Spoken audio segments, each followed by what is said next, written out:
Most people have an adverse reaction when they think about murder in general, let alone thinking about actually doing the murdering. There are some rare people, though, who develop such a fascination with murder that they allow themselves to cross over from normal member of society to deadly predator. This is Monsters.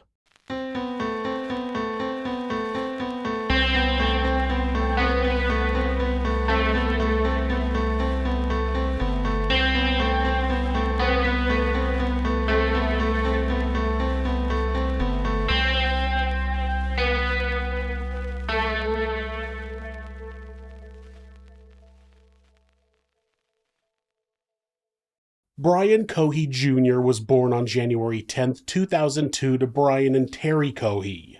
He lived in Grand Junction, Colorado, and at the time his parents weren't together. He lived with his mother.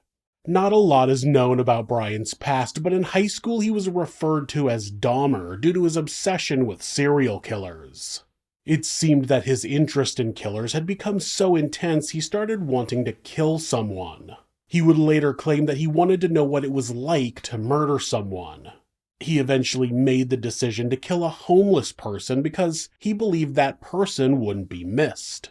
On a cold evening in February of 2021, Brian drove into town to finally live out his fantasy. There's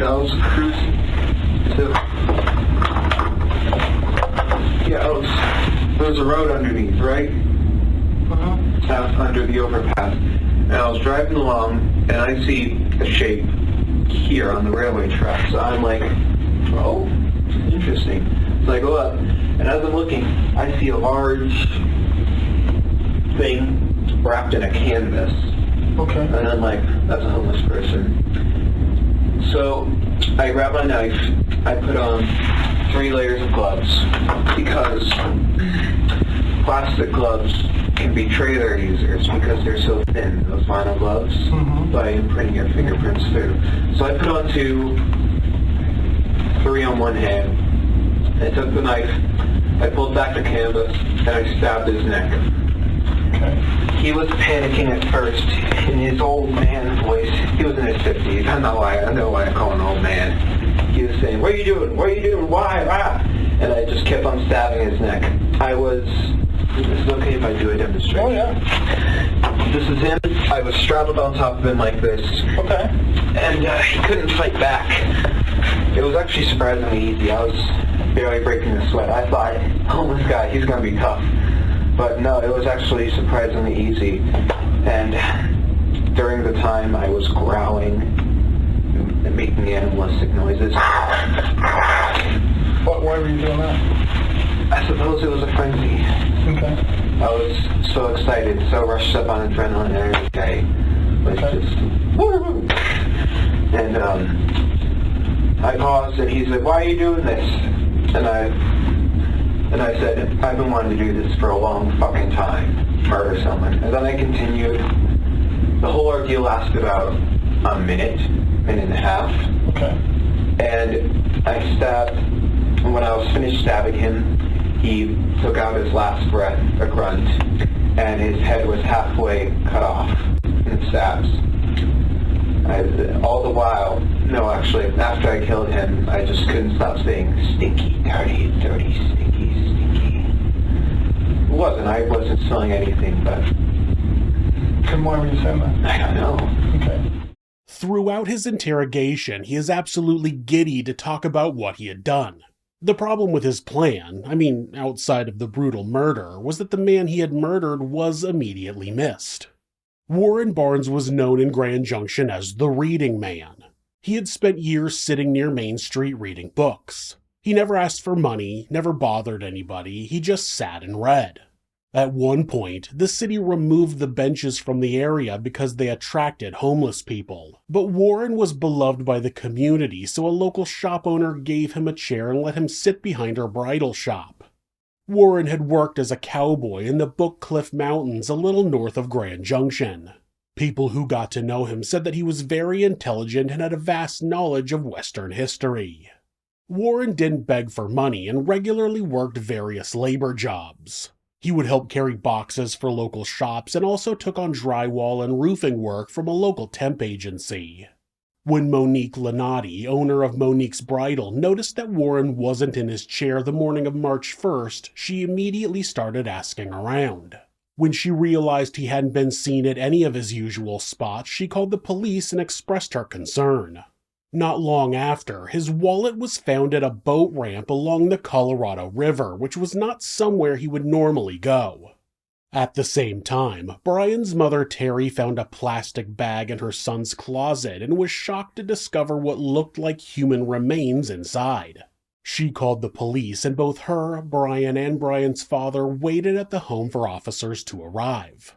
After Brian was arrested, he waived his rights and happily told investigators what he had done. He admitted that he dressed up in coveralls and a Michael Myers mask and went driving around, looking for a victim. He explained that he saw a shape under a bridge, and when he approached it, it was a homeless person asleep under a tarp. He took the opportunity to murder the homeless man while he slept. Murder wasn't enough for Brian, though, and he also mutilated the corpse. And then, after that, I stripped his clothes. I cut open his belly to see his guts. They're really pink.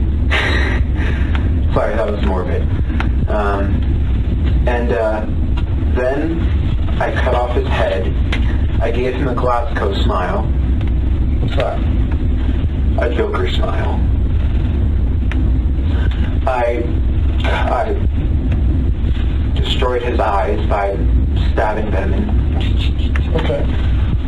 And then I cut off his hands. I put those in plastic Ziploc bags. And then I cut off his right arm at this joint and at this joint.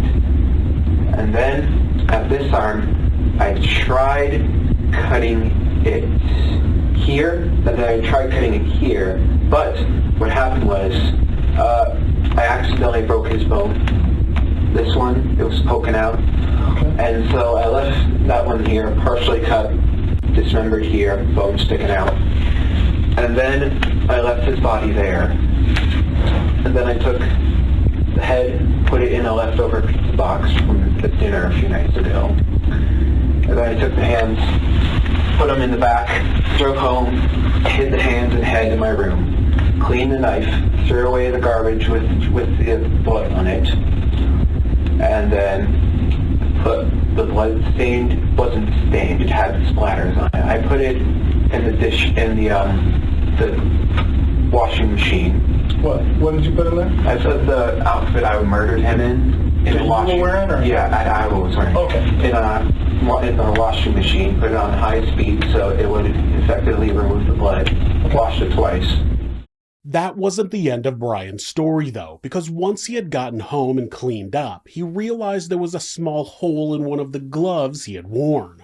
And then I tried going to sleep, but I was worried that because there was a hole in my gloves right here, I was worried that they would be able to obtain a partial print. Mm-hmm. So I figured, why not go all the way? I drove back in a different outfit, picked up his body, surprisingly heavy, put it in my trunk, and drove to the Blue Heron drop-off station. Okay. I parked, so it's like this, right? So let's say this is the ground. The ramp is quite steep, and you need to have four-wheel drive to pull out of it. Okay. And my car didn't. I thought, so I pull in, I thought that I could drive out. Because I put it in reverse, A, so that it's easier to pull the body out, and B, because the back tires would provide propulsion to push up. Right. And I open the trunk, I take his body out, I put it in the water, and because I don't want fingerprints on a body, so I just try moving it with my shoes. That works successfully. He goes out some part in the river and floats off. Okay. God knows where he is now. Would it be a he? He's dead. Still a he. Okay, yeah. God knows where he is now. I think my guess was that it would be discovered this morning. or next morning, so keep an eye out for any river-related activities. Okay. Unfortunately for Brian, after he had backed down the boat ramp to get Warren's body close to the water, he wasn't able to get it back up. The car ended up sliding further down the boat ramp, eventually ending up partially submerged in the water with him in the car. When he explained the situation to investigators, this was his reaction. Yeah, I'm panicking a bit at this point. I'm going to be like, this is what I'm going to be remembered for, dying of hypothermia and a botched attempt at hiding a body, and I'm just like, fuck. He explained that he eventually got a hold of his parents and told them he accidentally parked too low on the boat ramp and his car was in the water. His parents called the police, who came out and assisted in getting Brian's car out of the water. He had already put Warren's body in the river, so the officers who arrived didn't know anything about the murder. The car wasn't pulled out of the water until the following day, and it was then they noticed some blood on the vehicle. It turned out that the police weren't even able to get answers about the blood before Brian was turned in by his mother, and the whole story became known. Brian Cohey Jr. was charged with first-degree murder, tampering with a deceased human body, and tampering with evidence. He ended up pleading not guilty by reason of insanity. I've said this many times, but insanity in a court of law is not the same as insanity in psychological treatment. Despite the defense's claim that Brian didn't know what he was doing was wrong, the prosecution pointed out all of the things Brian did in order to not get caught, including wearing multiple layers of gloves. At the end of the trial, Brian was found guilty of all charges. Brian displayed no reaction when the judge sentenced him to life in prison without the possibility of parole, plus 2 concurrent 12-year sentences for tampering with a deceased human body and 18 months for tampering with evidence.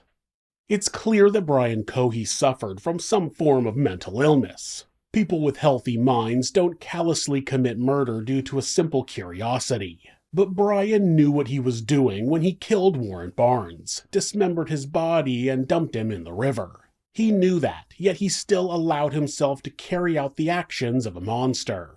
Fortunately, he was immediately caught and he will never be free to kill again.